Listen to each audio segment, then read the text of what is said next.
Hello and welcome to the finale of Mario Kart Double Dash, where last time we played through the Special Cup on 150cc, and today we're going to be playing through the All Cup Tour on 150cc, which I unlocked between episodes as I went back to go finish first place in the Special Cup, which was actually not as bad as I expected. Because the first three courses are fine. It was just Rainbow Road that I feared was going to give me problems.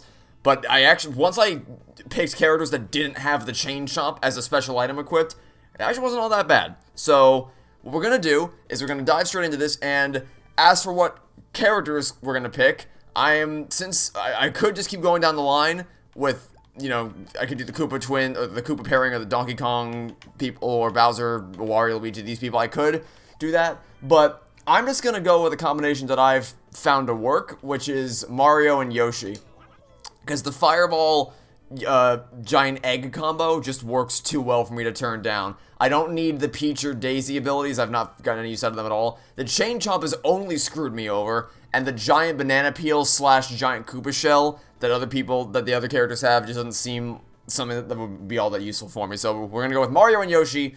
I would mix up characters as we go throughout the video, were not for the fact that you have to do this all in one shot and you can't change characters. So there's that. Anyway, all Cup Tour, Mushroom Cup, Flower Cup, Star Cup, and Special Cup. We're going to dive straight into this and just see how, I'm hoping we can do this in under an hour. I don't know if that's going to take more or less. Who knows? We're just going to get started and see what happens. I also don't know if we're going in order. I would assume we are, since we're starting with Luigi Circuit, but I genuinely don't know if we're going in order or if it's going to take, or if we just got lucky for the first one and it'll be random after this. I don't know. Anyway, so you notice that for most of this LP, I've not taken that opportunity to actually discuss topics, because usually the whole well, not the whole point, but with one of the main things that I've loved doing about my Mario Kart Wii series and my Mario Kart 8 Deluxe series was being able to talk about a variety of topics throughout the videos, because at a certain point, once I finish talking about all the tracks in their entirety, I don't really have much else to say. But because now I'm only doing all the courses once, my conversation topics have been largely focused on the courses themselves and just trying to get a grip on the controls. So I haven't really had the chance to actually stop and talk about a lot of topics, but I have seen them piling up. So today we're going to take the opportunity to discuss some of them that you guys have been suggesting for me to talk about in the comments. But before I do that, I am going to talk about something that has not been suggested, but I feel like ranting about anyway, and that's Nintendo, because guess what? Nintendo sucks. Not that should be of any surprise to you at all. Now, it may seem weird of me to say that when I'm playing a Nintendo game, but I can criticize a company's ethics and business practices while still acknowledging that the games they make are really, really great. So, yes, we are playing a great game right now, and we will play many more great Nintendo games in the future, and I've played many great Nintendo games on the channel. But that doesn't make them any better of a company, and to be quite frank, the more I find out about Nintendo and the more stupid decisions they make, the less respect I have for them as a company. So, make of that what you will, I suppose. And you probably already know where I'm going with this, but if you don't, then I'll happily catch you up. Basically, well, actually, no, you know what? I'm gonna start from the I guess oldest piece of controversy in recent. There's three big things that have happened recently that I want to talk about. Also, I'm not going to worry too much about whether we finish first or not, because now that there's no ranking out, I don't really have to be worried too much about where I place, because that was a big concern previously, was I had to finish first in the 100cc Star Cup and 150cc Special Cup to make sure I could unlock the next things, but now that everything's unlocked, I don't really need to worry about it. So I'm just gonna race casually in the background, and so I can focus all in on actually talking about the things I want to talk about. Plus, now that I have a proper grip on the controls, I think I don't have to focus as much on the things that I'm saying. Sorry, I have to focus as much on actually the gameplay, since I have a better feel for it now. Also, I'm going to skip all the intro cutscenes since I've already shown them all. So, sorry if you wanted to see the cutscenes again, but if you want to see them, you can play the game for yourself, or you can go watch my other videos in the series before this point. But, I've just figured we've already seen them once, so we'll just focus on the topics of conversation for the time being. Anyway, so the first thing that came up recently was the whole issue of Gilbert Sunder's channel not being I originally got this wrong when I brought it up the first time. I thought that Nintendo actually took down his channel. That was not what happened. He apparently took his channel down by himself, but they may as well have deleted his channel, because they basically just struck down every single one of his videos, because he was uploading archives of some of Nintendo's music, like the Nintendo soundtracks in the games. I believe he was uploading them to his channel as an archive, Nintendo took issue with that, and they struck down basically all of his videos, so there was nothing left of his channel at that point. So, yeah, they didn't directly delete his channel, but it's essentially, what they did is essentially a distinction without a difference, because there was nothing left of his channel afterwards anyway, so, you know, they may as well have. Which is already just, you know, setting these off on the wrong foot, because there are no means to obtain Nintendo's soundtracks, so putting them up as an archive, I promise you, Nintendo's business was not being harmed in any way by music archives of their in-game soundtracks being up on YouTube. I can assure you, Nintendo's bottom line was not being affected by that in any significant way whatsoever. It just blows my mind. Well, I say it blows my mind, but at this point it's Nintendo, so yeah, like you come to expect these sorts of crappy things, which is on the second major point of contention we've had recently, which is probably the main one you want to hear my thoughts on, which is the fact that as of, I think it's as of spring of next year is the date that this is going to affect. I don't know for sure, but I think that's the date that it's happening. The Wii U, you will no longer be able to buy any games. Please let the shortcut work. It works in Mario Kart 8. Oh, well. It would have worked had I known that there was a pit there. There is no pit there in Mario Kart 8. You just burst through the waterfall, and then you're on the other side. Apparently in Double Dash, there's a pit there that you can fall into. That would have been lovely to know was a thing, but I guess there's a pit there. As of, I believe, spring of next year, you will no longer be able to purchase games available on the Wii U or 3DS digital eShops, which is garbage, but also in line with Nintendo's lack of desire to preserve their classic games moving forward. So well, I guess most pertinent to the types of videos types of games I've covered recently, for instance, Dual Destiny Spirit of Justice. The 3DS Ace Attorney games will no longer be available for purchase, at least here, because there was never a physical release of those games in the US. You could only obtain the games digitally. So once the shop goes offline, if you don't already own those games, you're never going to get them. I mean, I guess you can buy them on mobile, but I would advise against that as someone who played the games on mobile. I promise you, it's not, well, it's not something you want to do if you have the option, but you're not going to have the option anymore thanks to Nintendo's decision to take down the eShop. And and the thing is, because we can compare it to, I haven't seen anyone make this comparison, but I'll do it just because I can. As of last month, Microsoft shut down the Halo servers for all the Xbox 360 games. So, Halo 3, Halo 3 ODST, Halo Reach, I think Halo Wars. Okay, wasn't a fan of that. I think Halo Wars as well, and I believe that's all the one. 3 ODST, and also 4, right? 4, because 4 was on 360. Halo 3, ODST, Reach, and 4, and I believe Wars as well. Those original Xbox 360 servers were shut down. The difference, and obviously it was a big heartwarming, or not heartwarming, but kind of bittersweet, nostalgic ending for the time of those game servers, because that was, I mean, that's when I started. I started playing the games on the 360 generation, and I made a lot of great memories with friends playing the games online, so to see the servers shut down was certainly a bittersweet feeling. However, the difference between that and Nintendo shutting down the servers is that there are official means to obtain the Halo games. Like, you can get them all on the Master Chief Collection in not only on par with how they ran originally, but in better condition, because they all run at a higher frame rate with smoother connections, smoother, what's the term I'm looking for here? Netcode, that's it. Smoother netcode, to where there's less desync and better connection to the servers. Like I said, higher frame rate, higher resolutions, more content in general. It's just, there's nothing you can get. There is nothing to be gained by playing them on their original versions. So it is, the optimal way to play those games is the Master Chief Collection anyway.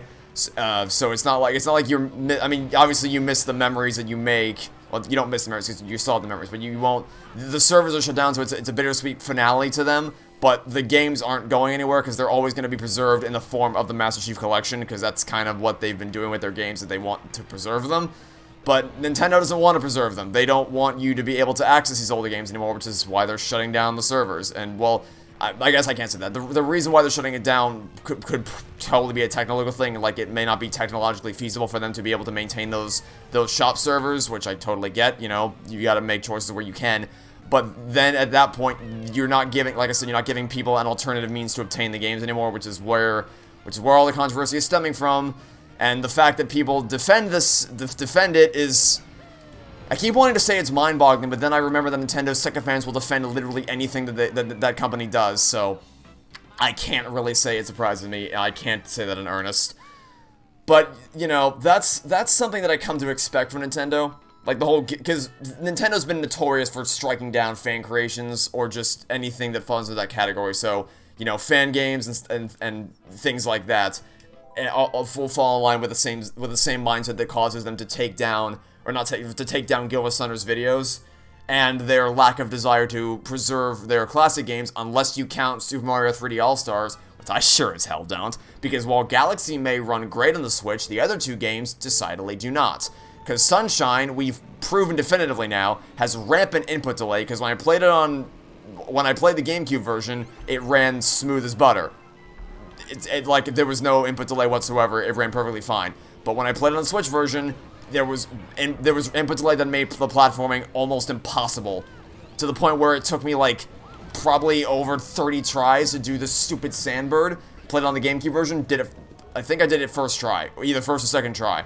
So, yeah, it's almost as if the 3D All-Stars isn't all it's cracked up to be. Also, the fact that it's just about, like I've said this before, the least amount of effort that could have possibly been put into a collection is what was put into that collection right there. And Super Mario 64 is even worse, because at least they made an effort to make Sunshine widescreen. They didn't even try with Super Mario 64, which just shows their lack of care. Oh, okay, that happened. Just shows their lack of care in general with this stuff. So it's just unfortunate. But yeah, so that all falls in line with things you expect to come with the territory of Nintendo's games. But what I did not expect is the most recent thing that happened with Nintendo that royally pissed me right the hell off, which is Switch Sports.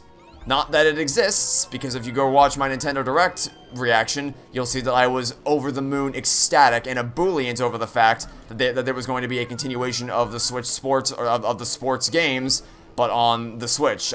That's something I had been wanting for a while that I was certain we would never get, but then we got it, and it was fantastic. Well, I can't say it's fantastic yet because the game's not out yet, but it should be fantastic, in theory.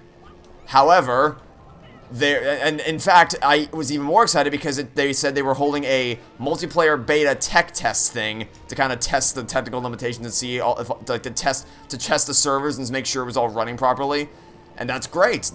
I encourage more game companies to do that. Halo did that over the summer, or sorry, 343 did it over the summer with Halo Infinite to make sure the multiplayer was running fine, and they found a lot of major bugs that they needed to fix before launch, and they did, and they may not have found those issues had they not had the public test flights for people to participate in. So, you know, these things, those types of public flights for multiplayer games like that, or even just, you know, small demos of single-player games, can do wonders for testing things out and straining the game servers and making sure it's all functioning perfectly fine before launch. Or you can do, but so an important part of that is that for the Halo Infinite tech flight this summer, you were able to stream your gameplay of the tech test, and I did that for my birthday. On my birthday last year, I streamed me playing some of the multiplayer rounds in that game, just because I wanted to. I wanted to show off the game. I wanted to play something fun for my birthday, and that's exactly what I did.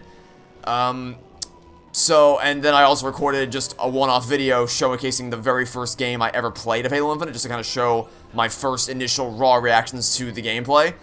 And those were totally allowed. 343 in fact, they actively encouraged people to stream and, oh, for God's sake, the drifting.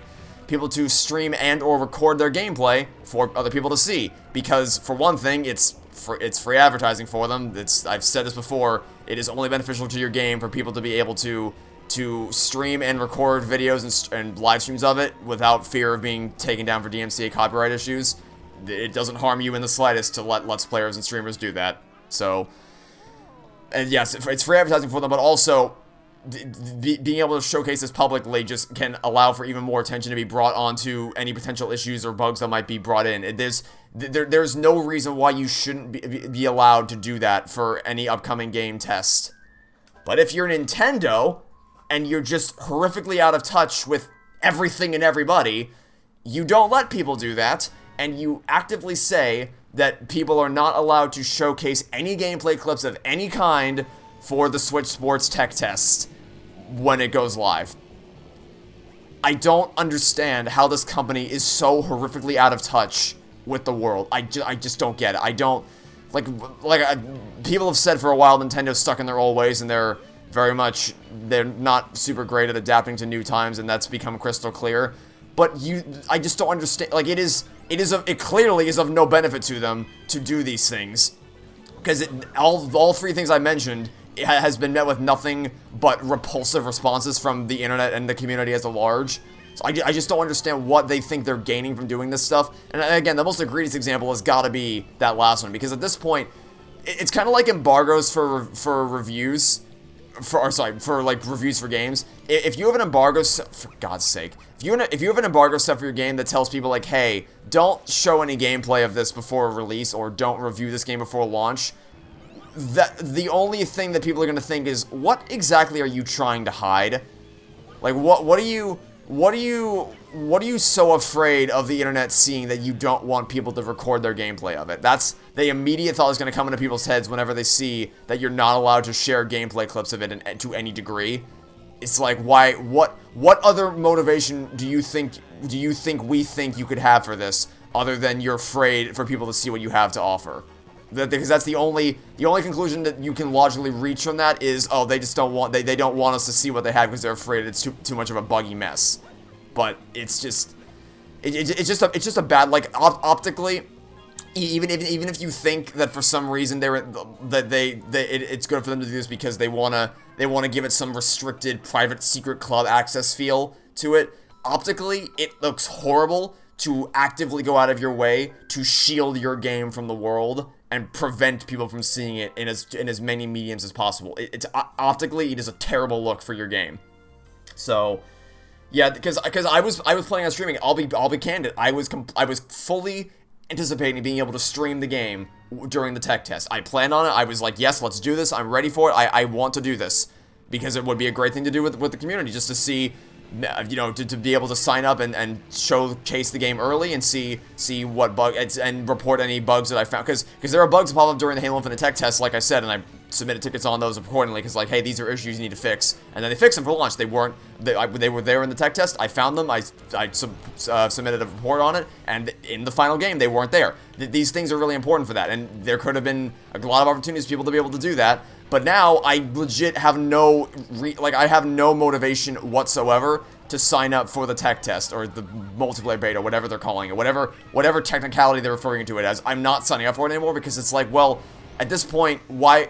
I'll just wait for the full game to come out now. So I have no incentive to buy, because the whole thing was it was going to be a community stream where I would be able to play the game and share my initial reaction with everyone. But now I'm just going to wait for the game. It's so dumb that it's a thing that's happening. Because I was genuinely excited about it.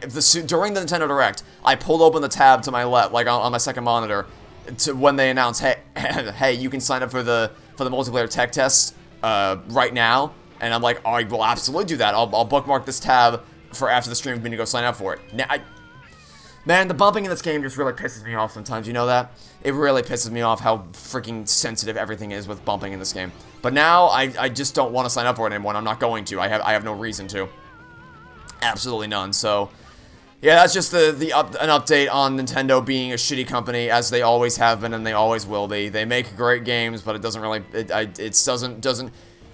It is of no coincidence that not long after the scandal hit about Gilva-Sunner, they announced a surprise direct, and then immediately everyone forgot all about what happened. It's like, yeah, that's why I made it very crystal clear in my reaction. I said, okay, so yes, we saw some great stuff today. Let's not forget that as of less than a month ago, they struck down basically a YouTuber's entire channel, and then caused him to delete his channel as a result.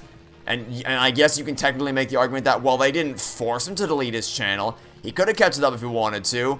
It's like, okay, so, like, if I strip you of all your body parts, and at that point, you basically, there's nothing left you have going. If you don't have anything left except you're barely clinging on to cognition, and then you're like, well, I didn't kill you. That didn't happen. You just took away all his limbs. He was still a functioning person. It's like, you are stretching semantics very heavily there. Nintendo struck down his entire channel to where there was, I think, one video left, which was like an intro to the channel or whatever.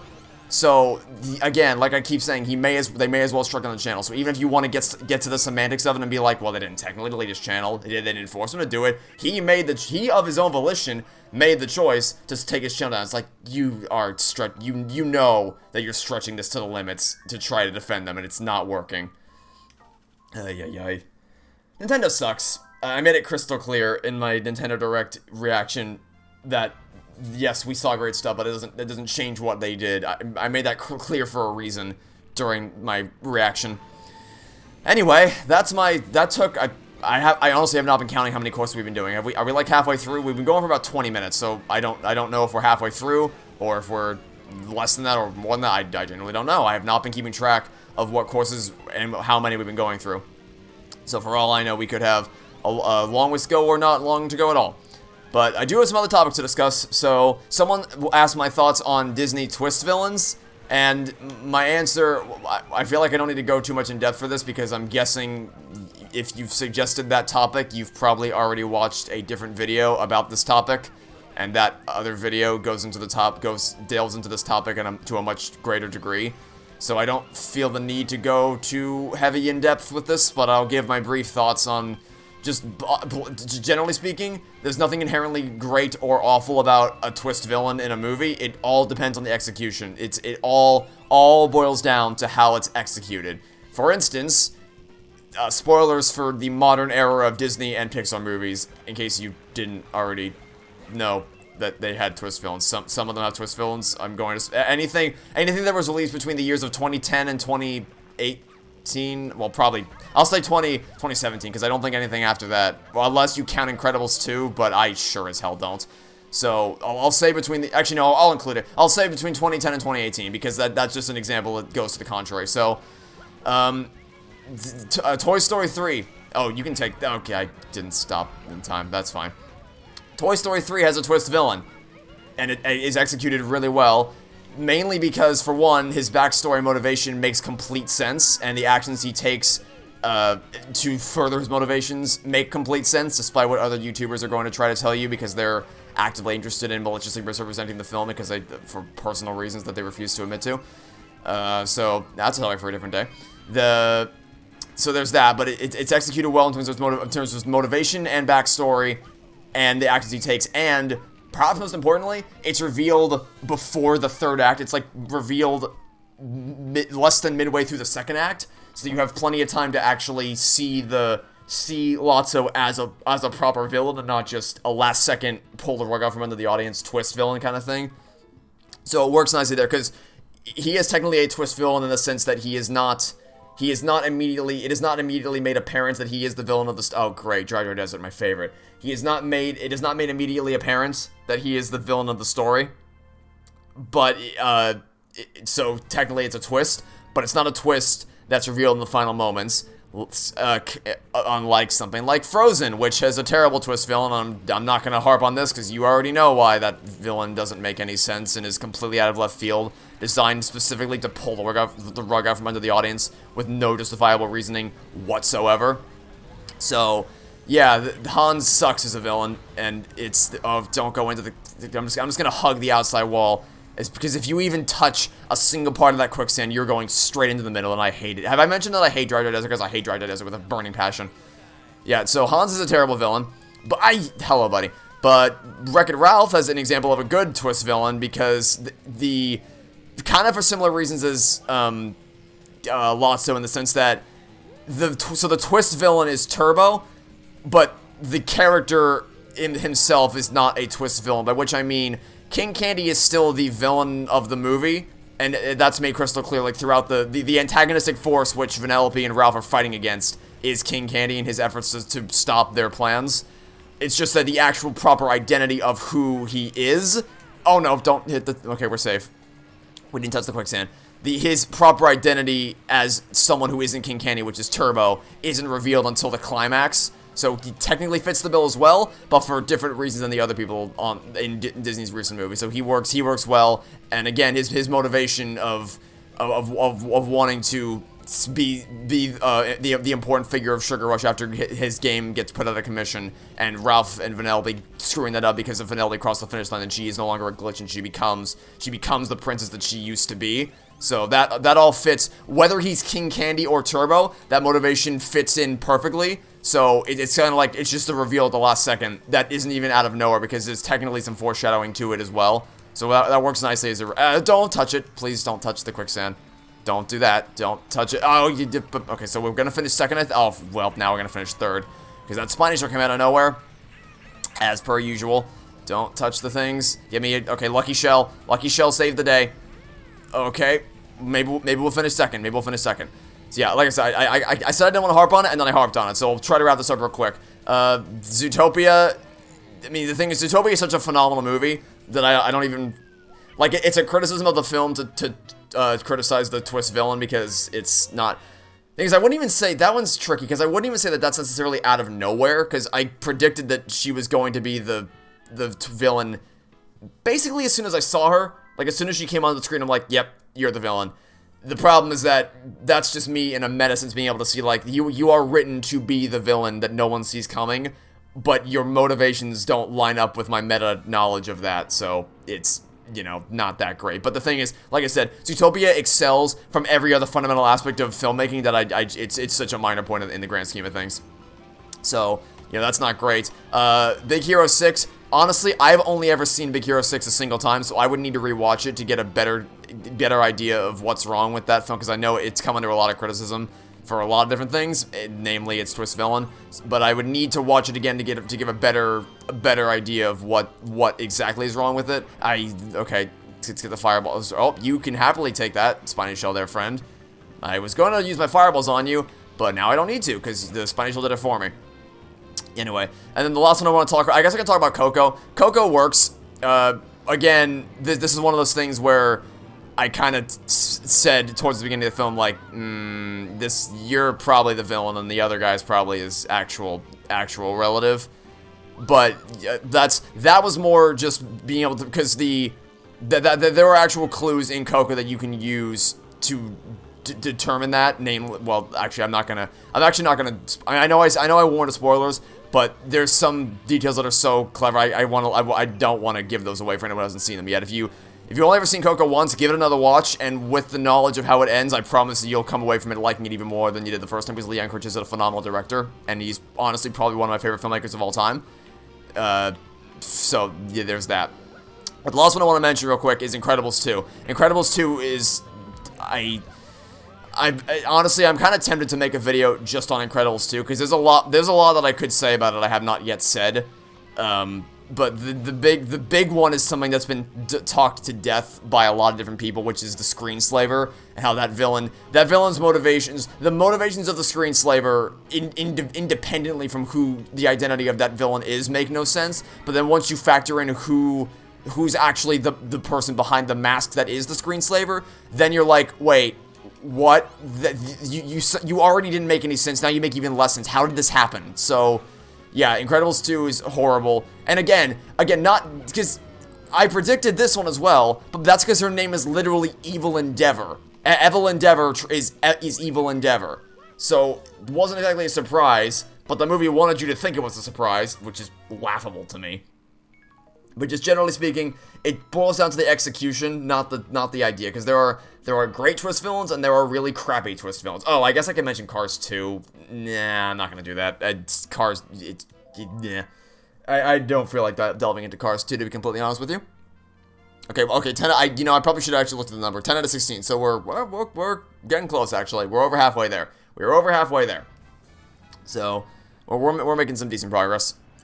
I guess I could mention Cars 2, but I don't really feel the need to. I mean, I've already said before that the deduction, this is less of an the issue there is less of the factor, or less the element of the twist villain itself, because it's like the whole idea there is that it's supposed to be sort of a spy thriller mystery thing where you don't know who the killer.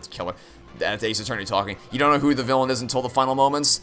But the problem there isn't necessarily that it's a twist. It's just the way in which Mater, quote unquote, figures out who the villain is I still don't understand how he did it. Because it's like, because a lot of people say Mater's so stupid he shouldn't have been able to figure it out. That's not my problem. The problem is that the clues he uses don't actually follow logically.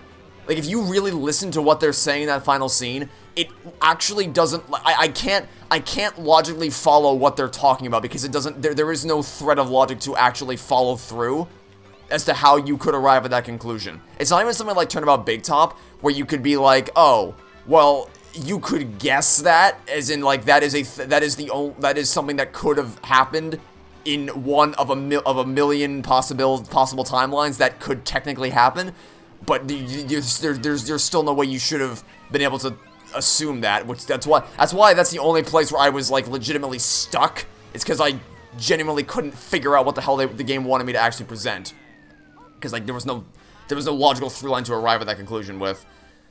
But the Cars 2 is on a whole other level, and so there isn't even anything you could reasonably guess with the clues that are presented. So it's a mess, but yeah, I think you already knew that.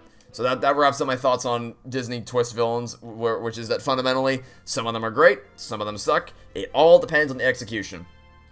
Okay, so the next thing someone asked me about is the Oscars, how they were adding a public category where the public votes for what the movie of the year is, and they asked me what my thoughts were on that. To be completely honest with you, I don't really give a shit either way, because I don't place much faith in award shows anyway. And in case you want to call me out by saying, well, you were happy that It Takes Two won Game of the Year, so checkmate, and I'm just like, correct, that's not a contradiction, because it's, like, I'll be completely candid, if I were a developer of a game, and my game had been nominated for, and then subsequently won Game of the Year, I would be lying if I told you that wouldn't make me feel happy, because it's like, you're there in front of an audience of thousands of people, and you're getting recognition for the hard work you put into it, so I would be lying if I said that would not make me feel happy, and in fact, it might even bring me to tears if to be acknowledged for something I poured potentially years of my life into. So, yeah, that I will be completely candid in admitting that. And by the same token, I feel happy for the people who made It Takes Two, mainly because when up against giants like Ratchet & Clank Rift Apart and Metroid Dread, which are the two, I think they're the two, because Ratchet & Clank was definitely Sony's biggest release of the year, and Metroid Dread was definitely Nintendo's biggest release of the year, and Psychonauts 2, which wasn't, it was, Psychonauts 2, from what I've heard, is a great game, but it's definitely not Xbox's biggest release of the year, so long as Halo Infinite and Forza 5 exist, but obviously those weren't nominated for Game of the Year, so they can't really fall in the same category as that. So that's what I mean, like, when up against those titans, those massive gargantuan games, I really didn't think they had a shot in winning, because I thought for sure that it would either go to Metroid Dread or Ratchet & Clank Rift Apart, just by the token of those being the massive AAA studios that have the resources to be able to make something of that caliber. So to be able to see a small indie studio that just pour their hearts into a really, really creative, I really just describe It Takes Two as a burst of creativity. Just such a heartwarming, wholesome, creative, fun game to play with a buddy or a significant other or even a family member or anyone like that.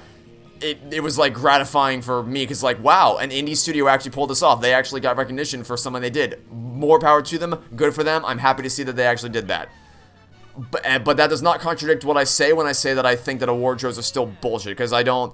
Basically, my stance is that award shows are in no way indicative of the quality of the games or movies themselves, but that does not mean you are not allowed to feel joy and satisfaction upon being acknowledged and recognized for your game or movie at those events. So, for instance, Toy Story 3 won the Best Animated Film for 2010. You will never hear me say that Toy Story 3 is a phenomenal movie because it won Best Animated Film. But what you will hear some people say, you will hear some people say that. You'll hear people say, you think Toy Story 4 is a bad movie? Are you an idiot? It won Best Animated Film at the Oscars, duh. You think Last of Us 2 is a horrible game? Are you an idiot? It was the game of the year last year, duh. Like, what are you talking about? And you just want to, like, beat your head against the wall, because it's like, how do you dress yourself in the morning if you think that that's a logical stance to make? It's because it's not. like, I've said it before and I'll say it again, it is in no way indicative of a game's quality for it to be recognized for that award.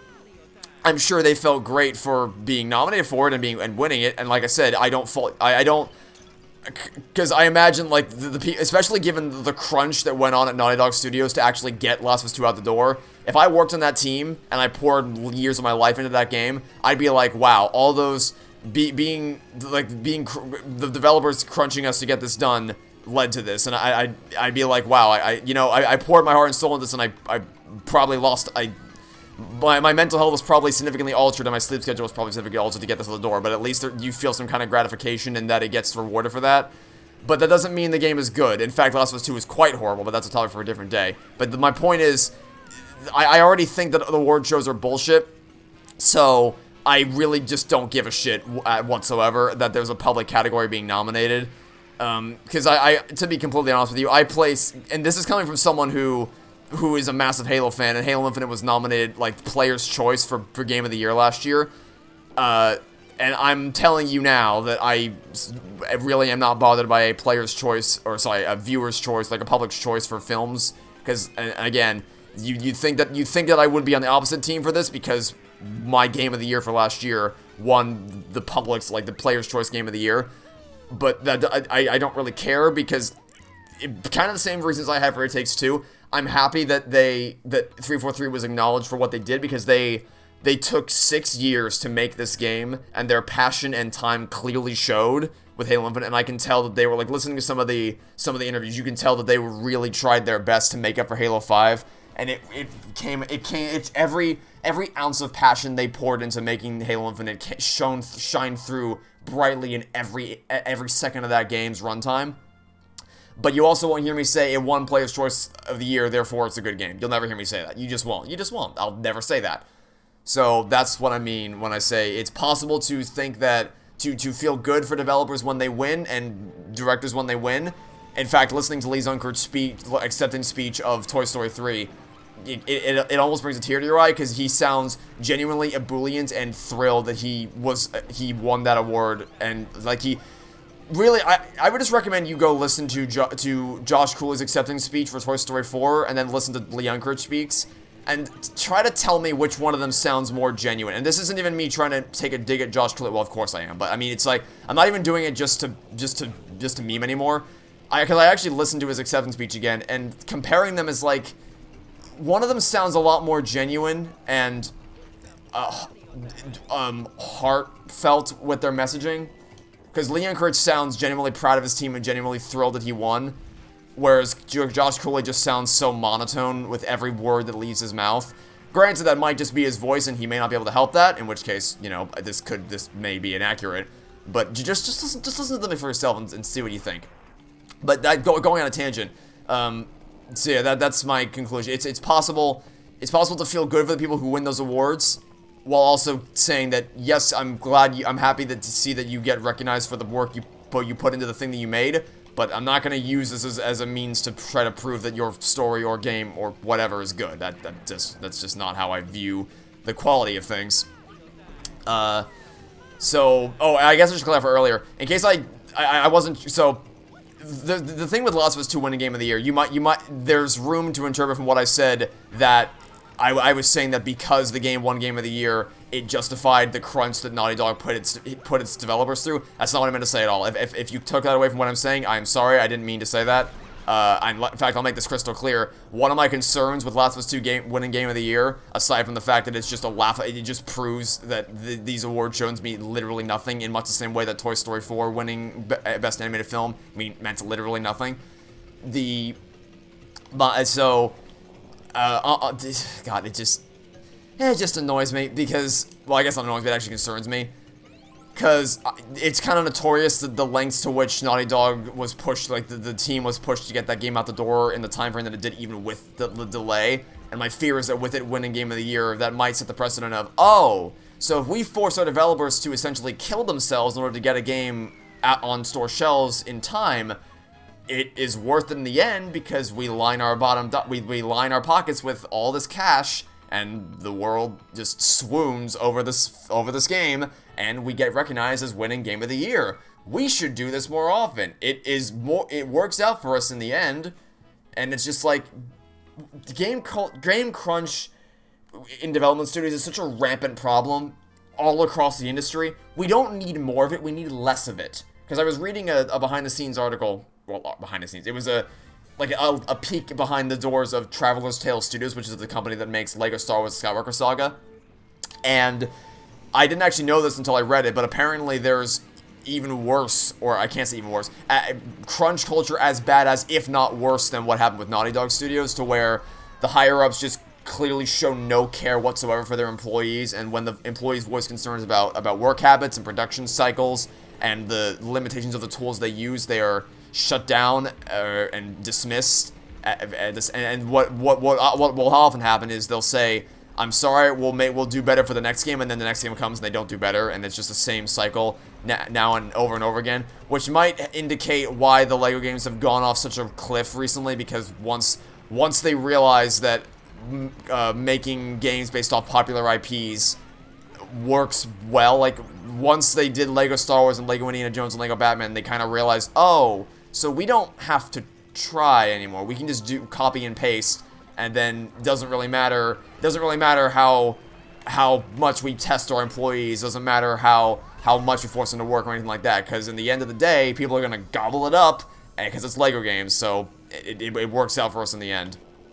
And it also shows a lack of understand, because there was a quote from one of the developers that was interviewed anonymously for the behind the scenes interview that says something like, they also just don't understand what people want, because they're like, an RPG style skill tree, the 5-year-olds will love it. And it's true. It's like the target demographic for the LEGO games is young children, and of course I love LEGO games, well, the older ones, so obviously being targeted towards, and even I'm playing Double Dash right now, Mario Kart games are definitely targeted towards younger children, but they're also games that everybody can play and enjoy, and it's the same thing with LEGO games.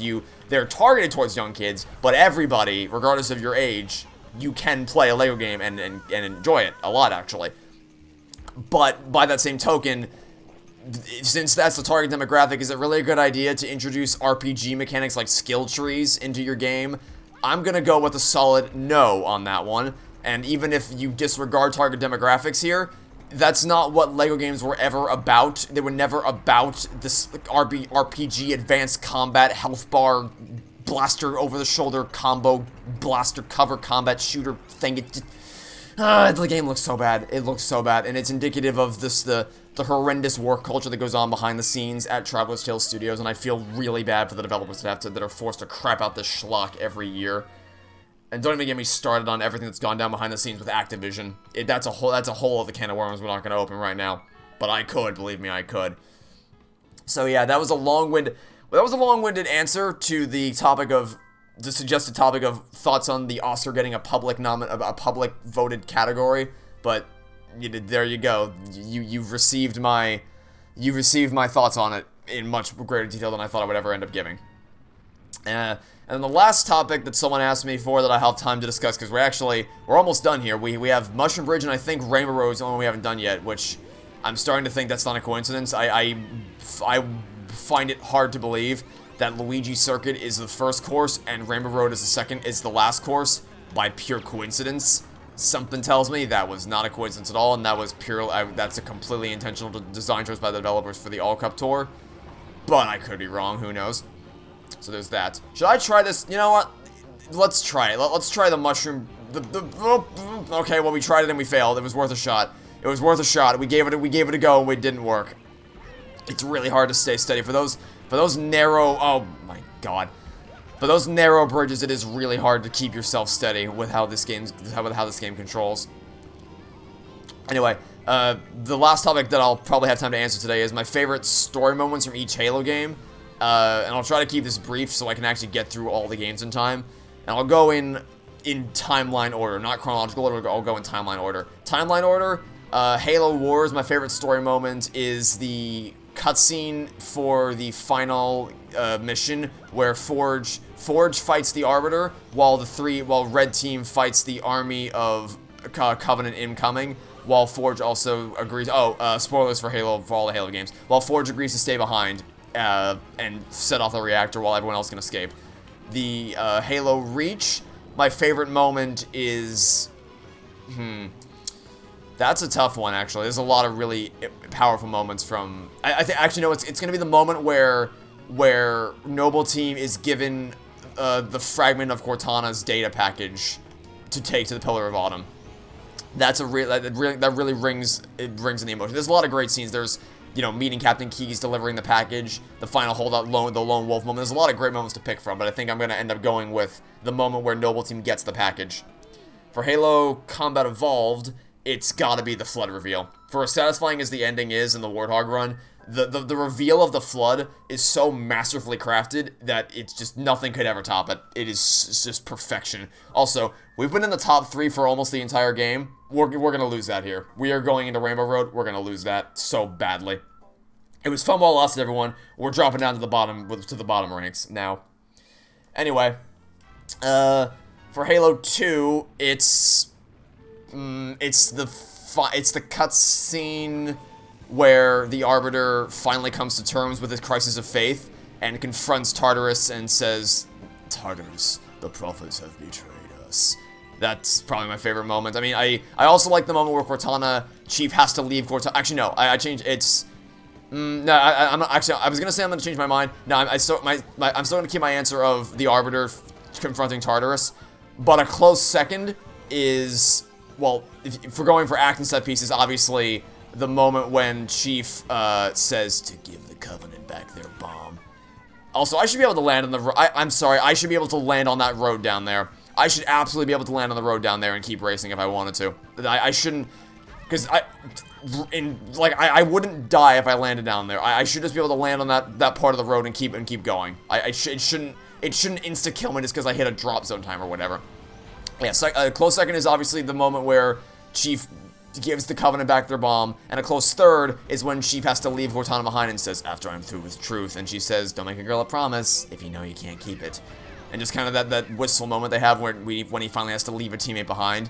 Halo 3, it's easily Wake Me When You Need Me, which is hard. Well, I say easily, as if the rest of the Halo 3 story isn't just brilliantly written, and there's so many great moments, so many great callbacks throughout the entire trilogy that I could list, but the final Wake Me When You Need Me scene just brings a tear to my eye every time I watch it.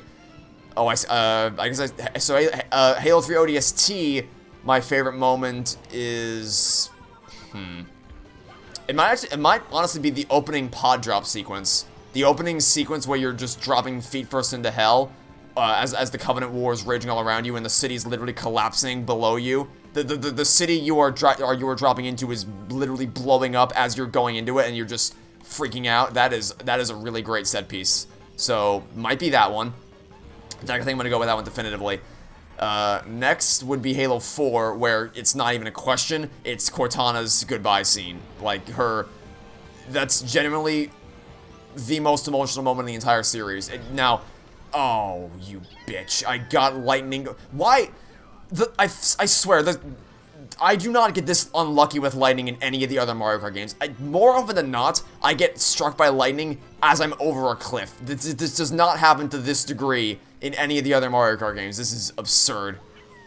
It's still the most emotional moment of the franchise, but it is closely followed up by the end of Halo Infinite, which I'll get to in a second.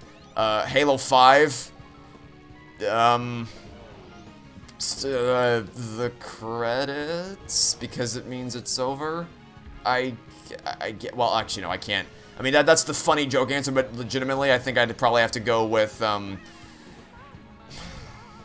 it's just so shit. Like, it's just such a bad...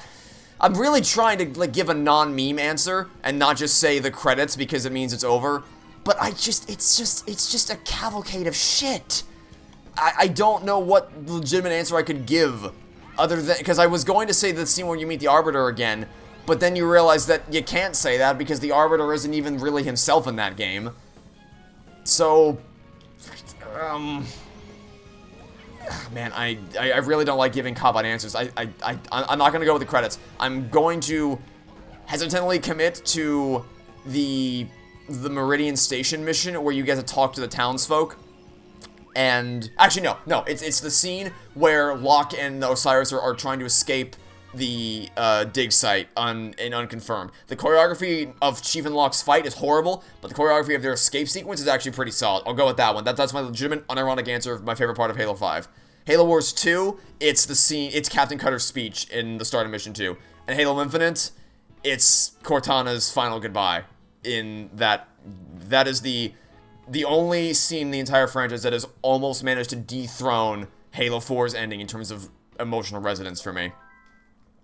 And with that wraps up all the topics that were left hanging throughout the series that you guys suggested. So hopefully you found my answer satisfying.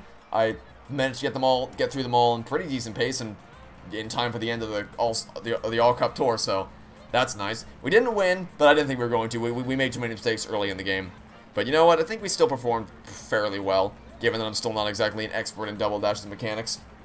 So I'm content with I think we finished third overall, so I'm content with a third place finish overall. I am perfectly content with this. Okay, and that brings us to the end of my Double Dash LP. It was definitely short, but you know that just comes with the territory of I'm trying to get through all the games before the booster pass comes out. So hopefully you enjoyed it. Hopefully you had fun watching. Hopefully you found my commentary on the game and the topics you suggested insightful. Next week we're starting up DS. DS is next, I believe. So we're gonna go with DS next.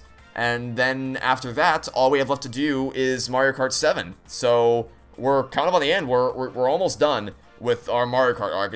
Literally just Mario Kart DS and then Mario Kart 7, and then we're done. And then it'll be time for the booster pack. So been a long time coming. We're almost there. That'll be it for now. Thanks for watching. Stay tuned for next time. We'll catch you all soon for whatever you decide to watch next. Goodbye.